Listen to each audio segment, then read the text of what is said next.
Bwana sifiwe. Imeisha sifiwe. Amen. Hallelujah. Amen. Usikuwe na shaka ndani ya maisha. Usilimit ile kitu Mungu. And the third one, ukiomba unaona kwamba ifanyi sawa sawa, ujue kwamba bado unatengenea. Kubali. Bwana asifiwe. Hallelujah.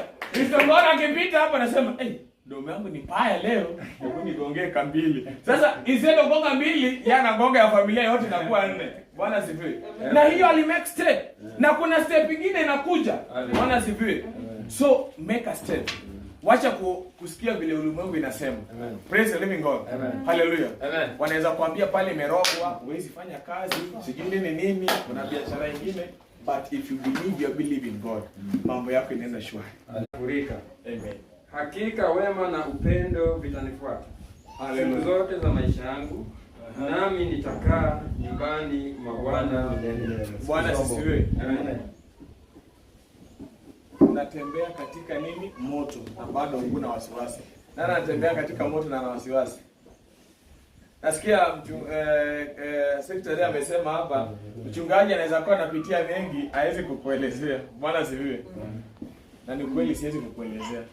Juu nikikuelezea utaanza kulia, isema sasa mimi nilie, wewe unalia. Bwana asifiwe. Hallelujah. Yes.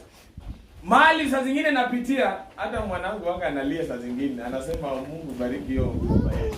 Bwana asifiwe. Amen. Lakini tiko katika hali ya moto, I'll not be afraid. Unajua saa zingine naambia mke wangu hivyo, ananiangalia anasema, mimi ndio unaniachia stress. Mimi unanifanyia hivi. Bwana asifiwe. Lakini nimembebea imani yake. Bwana asifiwe. Hata kama uko katika moto, tumainie nani? Mwenye anakulaza katika majani mabichi. Hallelujah. Na usiwahi kuwa na shaka ndani ya moyo unapotenda kitu. Enda na hii nyumbani. Usikue kama ile Eagle ambaye alipata. Unajua wewe ulijipata katika society ambayo inaamini kwamba hamwezi nunua gari, society ambayo inasema kwamba kwetu hakuna mtu amenunua pikipiki, kwetu watu ni watchman tu. Wengine wanasema kwetu ni lazima tuchunge tu mbuzi za watu. Ukazaliwa hapo, mentality ikakuwa mentality kwamba I must remain there. No! Make a step. Imani yako ikipeleke nje. You never know kenye kitafanyika hapo barabarani. Bwana asifiwe. Bwana asifiwe. Amen. Unaambia kama mke wangu saa zingine analala. Anaambia amuka hapo wewe utafute kazi. Nawaambia mimi Mungu ananilisha hata kama ni asubuhi. Haleluya. Anakasirika sana. Bwana asifiwe. Amen. Believe in whatever you believe. That is Jesus Christ. Atakuleza mahali pale.